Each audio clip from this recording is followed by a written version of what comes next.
और आइए अब खबरें देखेंगे विस्तार से। एक नामचीन स्कूल की बस में 3.5 साल की मासूम बच्ची के साथ जो कुछ हुआ उसने हर किसी को झंझोर कर रख दिया। मासूम बच्ची से हुई हैवानियत के इस मामले में अब बाल आयोग ने भी संज्ञान ले लिया है। 5 बिंदुओं पर आयोग ने जानकारी मांगी है, जिसका 3 दिनों के अंदर स्कूल प्रबंधन को जवाब देना होगा। पुलिस मुख्यालय की भी बाल आयोग ने चिट्ठी लिखी है। इधर प्रशासन ने कार्रवाई करते हुए आरोपी के मकान को जमींदोज कर दिया है। देखिए रिपोर्ट।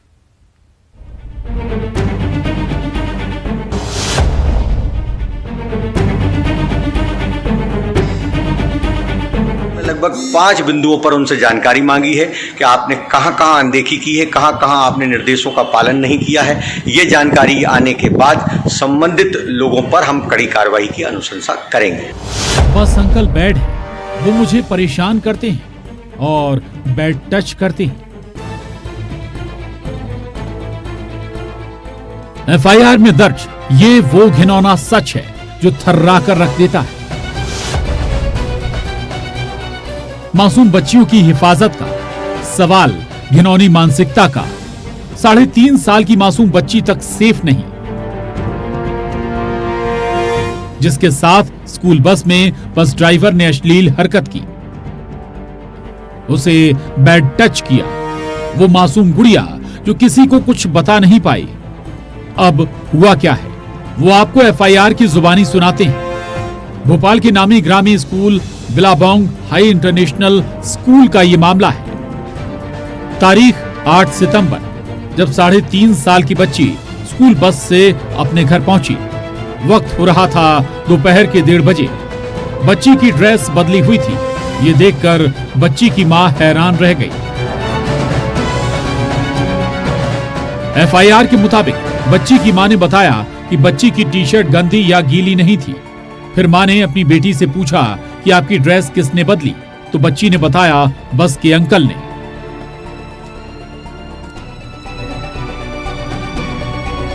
अभी भी घर वाले कुछ समझ नहीं पा रहे थे।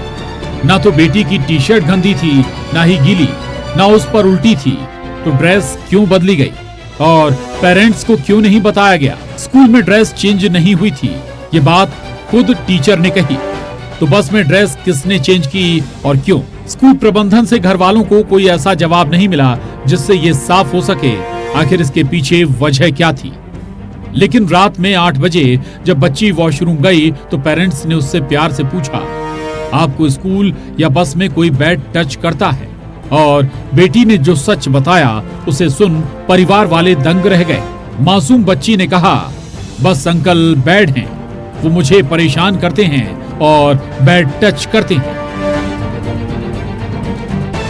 और उसके बाद मासूम बच्ची ने जो बताया वो होश उड़ाने वाला है। स्कूल बस में बस ड्राइवर ने बच्ची के साथ अश्लील हरकत की थी। ना तो बच्ची के घर वालों को सीसीटीवी फुटेज दिए गए। स्कूल प्रबंधन की तरफ से क्या सफाई दी गई, सुनिए।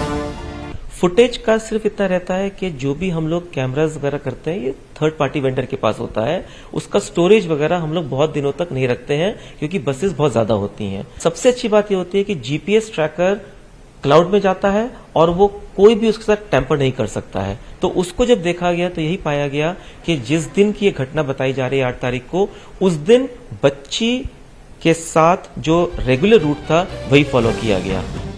उस बस में एक महिला केयर टेकर भी थी।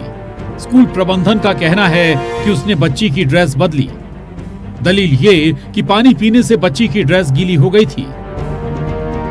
बच्ची ने कहा कि कपड़े चेंज किए। उसकी माँ को भी उसने बहुत सारी बातें बताई कि स्कूल वाले अंकल है जो गलत हरकत करते हैं। तो उसको इस बारे में कुछ ड्राइवर से आपकी बात हुई? जी, हमारे यहाँ एक एक्स्ट्रा सेट कपड़ों का छोटे बच्चों का रखवाते हैं क्योंकि बच्चे कभी कभी गंदा कर देते हैं, सॉइल कर देते हैं या वॉमिट कर देते हैं। किसी कारण से बच्चे जो है 3-4 घंटे अगर आपको सस्टेन नहीं कर पाते तो हम लोग चेंज का अलाउ करते हैं। दीदी उनको चेंज कर। जबकि एफआईआर में ये कहा गया है, बच्ची ने बताया कि अंकल ने ड्रेस बदली। एक बच्ची के साथ अश्लील हरकत की गई है। उस संबंध में अपराध दर्ज करके विवेचना की जा रही है। इसमें जो है जो पॉस्को एक्ट और जो एग्रावेटेड असॉल्ट है उसको देखते हुए 376 के सेक्शंस भी उसमें अट्रैक्ट होंगे। इस मामले में सीएम शिवराज सख्त नजर आए। इस केस को चिन्हित अपराध की श्रेणी में रखा गया है। वहीं गृह मंत्री डॉक्टर नरोत्तम मिश्रा ने कहा, दोषियों पर होगी सख्त कार्रवाई। देखिए, ये दोनों आरोपी हैं जो हनुमंत और उर्मिला, वो दोनों गिरफ्तार हो गए। जहां तक स्कूल प्रबंधन का सवाल है, मैं भी मानता हूं कि उन्होंने मामले में लीपापोती करने की कोशिश की, इसलिए उनकी भी जांच और पूछताछ में लिया जाएगा। एक और सच सुनिए। 2 सप्ताह पहले बच्ची को प्राइवेट पार्ट में दर्द हुआ था, जिसे उसने घर वालों को बताया था, लेकिन घर वालों ने ध्यान नहीं दिया और फिर 8 सितंबर को ये घिनौना सच सामने आया। आखिर कहां महफूज हैं बेटियां? भोपाल से शैलेंद्र भदौरिया के साथ bureau report, news 18, Madhya Pradesh, Chhattisgarh. कुछ दिनों बाद नवरात्र शुरू होने वाले हैं। शहर शहर गरबा कार्यक्रमों का आयोजन होने वाला है, लेकिन इस बीच मंत्री उषा ठाकुर ने एक बार फिर से नया सियासी शगुफा छोड़ दिया है। अगर मूर्ति पूजा में मुस्लिमों की आस्था है तो गरबा कार्यक्रमों में उनका स्वागत है, लेकिन बिना पहचान पत्र के आने पर पाबंदी है। मंत्री जी के इस बयान को विपक्ष ने ध्रुवीकरण का नाम भी दिया है।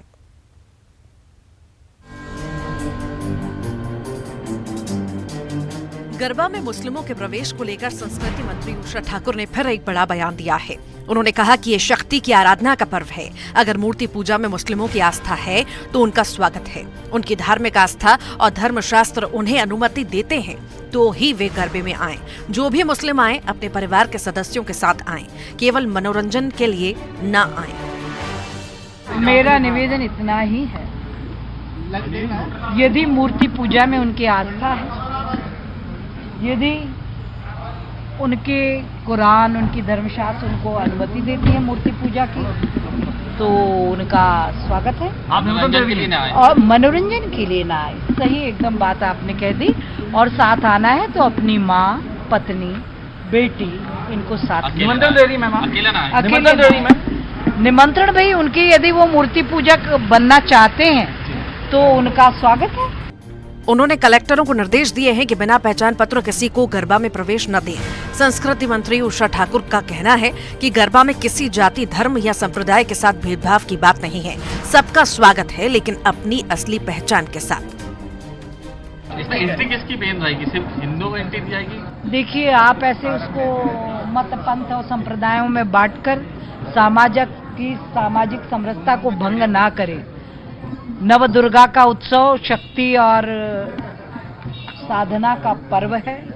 शुचिता और आध्यात्मिक बल का विकास हो, किसी प्रकार का एक झूठा वातावरण वहां ना बने।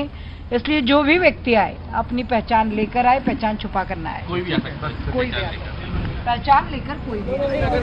कुछ दिन पहले भी मंत्री उषा ठाकुर ने कहा था कि इस बार गरबा कार्यक्रमों में आधार कार्ड देखकर प्रवेश दिया जाएगा। बगैर पहचान किसी को प्रवेश नहीं मिलेगा, क्योंकि गरबा कार्यक्रम लव जिहाद का बड़ा माध्यम बन चुके हैं। देखिए, उषा ठाकुर जी जो बात कर रही हैं, ना तो उसमें उनके इरादे नेक हैं, ना ही नीयत साफ है। यहाँ भी वो वही ध्रुवीकरण करने का प्रयास कर रही हैं, वही राजनीति कर रही, गंदी राजनीति जो भाजपा के अन्य नेता करते हैं।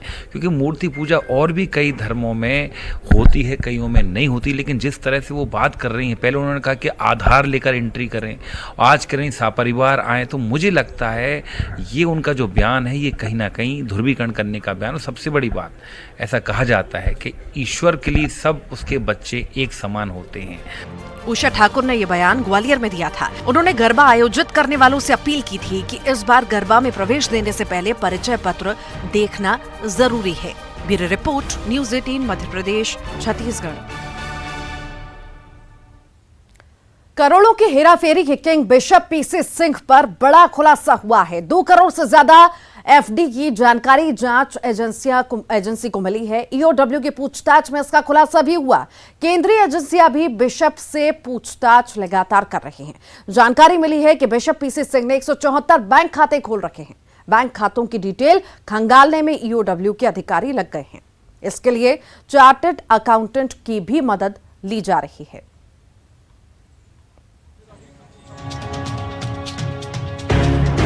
The board of education church of north India के चेयरमैन बिशप पीसी सिंह पर ईओडब्ल्यू की कार्रवाई के बाद अब नए खुलासे हो रहे हैं। इसी कड़ी में ईओडब्ल्यू को जानकारी मिली है कि बिशप पीसी सिंह ने 174 बैंक खाते खोल रखे हैं। जिसमें से 48 बैंक खातों में स्कूलों की फीस जमा होती है, तो बाकी बैंक खाते धार्मिक संस्थाओं, परिवारजनों और अन्य लोगों के नाम पर हैं, जिनका पूरा संचालन पीसी सिंह ही करता है। सीएनआई यानी the church of north India के मॉडरेटर और बिशप पीसी सिंह पर लगातार ईओडब्ल्यू की नकेल कसी जा रही है। बड़ी खबर यह है कि ईओडब्ल्यू के अलावा केंद्रीय जांच एजेंसियों ने भी इस पूरे मामले पर संज्ञान ले लिया है और पूछताछ की जा रही है। धर्मांतरण समेत विदेशी फंडिंग के एंगल पर जहां केंद्रीय एजेंसियां अलर्ट हुई हैं, वहीं सूबे के मुख्यमंत्री शिवराज सिंह चौहान के निर्देश पर धर्मांतरण के एंगल पर और जमीनों की खरीद फरोख्त के एंगल पर जिला प्रशासन अब पूरी कार्रवाई पर नकेल कसे हुए है। वहीं बैंक खातों की डिटेल खंगालने में ईओडब्ल्यू के अधिकारी लग गए हैं। इसके लिए चार्टर्ड अकाउंटेंट की भी मदद ली जा रही है। नागपुर से पीसी सिंह की गिरफ्तारी की गई थी और ईओडब्ल्यू लगातार जो जांच है वो यहाँ जारी। देख सकते हैं अधिकारियों की भी गाड़ी जो है वो यहाँ पर खड़ी हुई है और लंबी गहन जो पूछताछ है वो यहाँ पर पीसी सिंह से जारी है। इसी दफ्तर में पीसी सिंह को रखा गया और तमाम मसलों को लेकर जो जांच परख है वो की जा रही है। इस लिहाज से बेहद अहम अब ये हो जाता है कि क्या विदेशी फंडिंग के आधार पर भारत देश में धर्मांतरण कराया जा रहा था और आखिर कहां कहां इनके कनेक्शन पाए गए हैं। बहुत बड़ा और जटिल मसला है। जो भी हो, इस जांच का दायरा और अधिक बढ़ सकता है। आपको बता दें कि बिशप पीसी सिंह के ठिकानों पर हुई छापेमारी के दौरान ईओडब्ल्यू को भारी मात्रा में कैश मिला था, जिसके बाद नागपुर से पीसी सिंह की गिरफ्तारी हुई थी और अभी ईओडब्ल्यू रिमांड पर पीसी सिंह से पूछताछ कर रही है।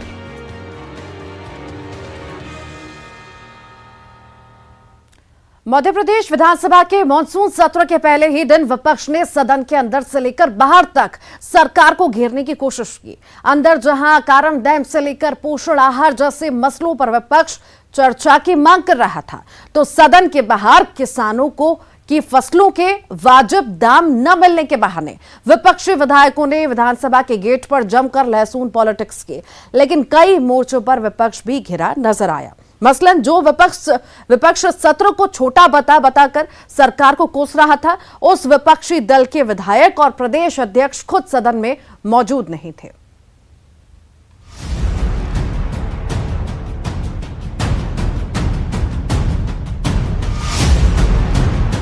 मध्य प्रदेश विधानसभा के मानसून सत्र का आगाज हो गया, लेकिन अक्सर ऐसे सत्रों का जो शुरुआती हश्र होता आया है, यहां भी वही हुआ। नोकझोंक के बाद सत्र अगले दिन 14 सितंबर 11 बजे तक के लिए स्थगित कर दिया गया। हालांकि विधानसभा स्पीकर का चर्चा के दौरान लंच ब्रेक न देने का फैसला आशाएं जगाता है। अब सुबह 11 बजे से शाम 5 बजे की जगह 7:30 बजे तक सदन में लगातार चर्चा होगी। इस लिहाज से विधानसभा की कार्यवाही के 3.5 घंटे बढ़ जाएंगे, यानी जनता के मुद्दों पर ज्यादा बात। हम अपनी जो कार्यावधि है, हमारे समय है, उनमें कुछ की कटौती करते हुए उसको समय को वृद्धि करना। जो दोपहर का लंच ब्रेक है 1.5 घंटे का, उसको ख़त्म किया है, उसको कंटिन्यूस करेंगे और शाम को 5:30 की जगह में 7:30 बजे तक करेंगे। इस तरह से 3.5 घंटे प्रतिदिन के हिसाब से हमने निकालने का प्रयास किया और आवश्यकता यदि होगी, ऐसा लगता है कि बहस पूरी नहीं हो पा रही है, तो 7:30 को और आगे भी बढ़ा सकते हैं।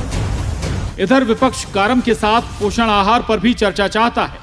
कांग्रेस के मुताबिक मॉनसून सत्र छोटा है, तो पीसीसी चीफ कमलनाथ एक बार फिर बोल गए कि वो सदन में बैठकर किसी की बकवास नहीं सुनना चाहते। मैं विधानसभा में 200 लोगों को मिल सकता हूँ। मैंने शिवराज से कहा था कि मैं शिवराज सिंह की बकवास नहीं सुनना चाहता विधानसभा में बैठ के। उस समय में मैं 200 लोगों को मिल सकता हूँ। इधर बीजेपी ने कमलनाथ के सदन की कार्यवाही में शामिल न होने को ही मुद्दा बना लिया। प्रारंभ वाले ही दिन अनुपस्थित, पता नहीं कैसा लगेगा कांग्रेस के विधायकों को कि सेनापति ही नहीं। जनहित से जुड़े मुद्दे उठाने में कभी रुचि कांग्रेस और कांग्रेस के प्रदेश अध्यक्ष की रही ही नहीं है। सदन बैठने के साथ ही अंदर हंगामा तो बाहर लहसुन पॉलिटिक्स शुरू हो गई। कांग्रेस विधायक किसानों को फसल का सही दाम न मिलने का हवाला देकर लहसुन लेकर सदन के बाहर पहुंच गए। दरवाजे पर लहसुन पटक दिया तो बीजेपी ने इसे किसान की मेहनत का अपमान बता दिया। बिल्कुल स्पष्ट है, ये सरकार जो विधायक खरीदी पे भरोसा करती है, पर किसान की लहसुन जो 50 पैसे प्रति किलो जा रही है, उस लहसुन को नहीं खरीदती है। हम लगे हैं सरकार पे दबाव बनाने कि किसान को लहसुन के भाव दो। क्योंकि कांग्रेस के पास कोई मुद्दे नहीं है और अब ये सब चीजें सीजनल चीज़ें होती हैं, कभी किसी चीज़ के दाम घटते हैं, कभी बढ़ते हैं। उसके बाद भी सरकार जितना किसानों के लिए कर सकती है उतना कांग्रेस ने तो कभी किया नहीं, और इसलिए इनको तो कोई नैतिक अधिकार है नहीं। और इनके समय भी किसान सब्जी फेंकते थे, तो इनने क्या किया था?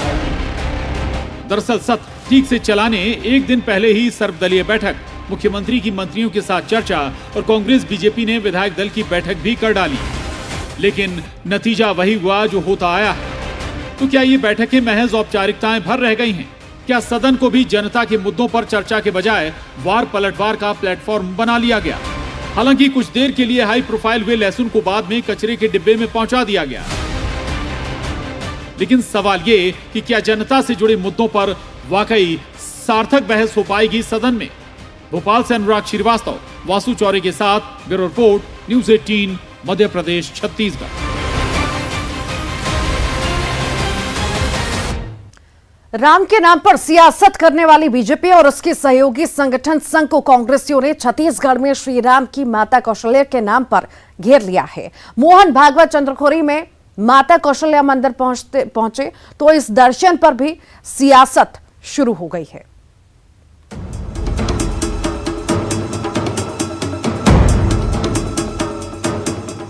सीएम भूपेश बघेल का आमंत्रण आखिरकार संघ ने स्वीकार कर लिया और मंगलवार को संघ प्रमुख मोहन भागवत कौशल्या माता मंदिर दर्शन के लिए पहुंचे। साथ में संघ के प्रांत संघचालक डॉक्टर पूर्णेंदु सक्सेना और महानगर संघचालक महेश बिरला भी मौजूद थे। इसके बाद आरएसएस प्रमुख मोहन भागवत वीआईपी रोड वाले राम मंदिर पहुंचे, जहां भागवत ने भगवान श्री राम का दर्शन किया। बघेल ने बुलाया और भागवत आ गए, ये कहानी यहीं खत्म हो जाती, लेकिन सीएम बघेल के ट्वीट ने इस दर्शन को सियासी बना दिया, क्योंकि सीएम बघेल ने ट्वीट किया कि हमने मोहन भागवत जी को माता कौशल्या मंदिर दर्शन के लिए आमंत्रित किया था। मुझे विश्वास है कि वहां पहुंचकर उन्हें शांति की अनुभूति हुई होगी। रही सही कसर कांग्रेस प्रवक्ता आरपी सिंह के ट्वीट ने पूरी कर दी। आरपी सिंह ने ट्वीट किया कि भूपेश बघेल जी ने संघियों को माता कौशल्या माता मंदिर जाने के लिए बाध्य कर ही दिया। राम के नाम पर वोटों की भीख मांगने वाले लोगों को माता कौशल्या से इतनी नफरत क्यों है? ट्विटर वाली चिड़िया शांत हुई तो सुशील आनंद शुक्ला भी जुबानी हमला करने सामने आ गए, यानी जले पर नमक छिड़कने। कांग्रेस के औपचारिक निमंत्रण का इंतजार था। मुख्यमंत्री श्री भूपेश बघेल ने संघ प्रमुख से यह भी अनुरोध किया था कि वे छत्तीसगढ़ सरकार के द्वारा गायों के संरक्षण के लिए, गौ माता के संरक्षण के लिए चलाई जा रही गोधन न्याय योजना और गोठान का भी अवलोकन करने जाएं। साथ ही भारत के नौनिहालों के, छत्तीसगढ़ के नौनिहालों के लिए चलाई जा रही स्वामी आत्मानंद मुफ्त अंग्रेजी माध्यम की स्कूल का भी अध्ययन का भी अवलोकन करने जाएं, तो उन्हें आत्मिक शांति मिलेगी। वह खुशी होगी यह जानकर कि देश में एक ऐसी भी सरकार है जो गायों के संरक्षण के साथ साथ भारत के भविष्य के निर्माण के लिए भी काम कर रही है। कांग्रेस के इतने सारे हमलों का जवाब देने बीजेपी सांसद सुनील सोनी सामने आए। पलटवार करते हुए कहा, कांग्रेसी संस्कार विहीन लोग हैं, इन्हें सुधरने में वक्त लगेगा। वो संघ की शाखा में जाएंगे, अनुशासन क्या होता है, देशभक्ति क्या होता है, उसके बाद में मैं नहीं समझता कि वो आगे जाकर कभी बोलेंगे। एक बार जाइए, जाकर समझने का कोशिश करेंगे तो आपकी भाषा भी सुधर जाएगी, आपकी चाल, आपका व्यवहार, आपका बॉडी लैंग्वेज सब अनुशासित हो जाएगा, सब सुधर जाएगा। और इसकी आप लोगों को कोशिश करना चाहिए, कांग्रेसियों को ये मेरी सलाह है। कहते हैं मोहब्बत और जंग में सब कुछ जायज है, लेकिन संघ से कांग्रेसियों को न तो मोहब्बत है न जंग, क्योंकि संघ चुनाव लड़ता नहीं, सियासत में सीधा दखल नहीं, लेकिन संघ पर हमला करने का सीधा मतलब बीजेपी के बौद्धिक और राजनीतिक चाणक्यों पर वार करना। यही वजह है कि कांग्रेस ये मौका छोड़ना नहीं चाहती। Bureau report, news 18, Madhya Pradesh, Chhattisgarh. और आइए अब चलते चलते आपको तवा डैम की तस्वीरें दिखाते हैं।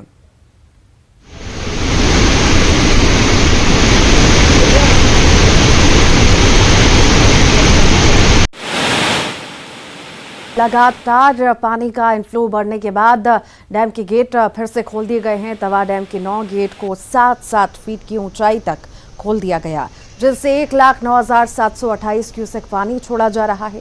दरअसल तवा डैम की कैचमेंट एरिया साड़ी, बैतूल, पचमढ़ी और इन सभी जगह पर जमकर बारिश होने से डैम में पानी का इनफ्लो बढ़ रहा है। वर्तमान में डैम का जलस्तर करीब 1166 फीट है। डैम का जलस्तर गवर्निंग लेवल से ऊपर पहुंच चुका है।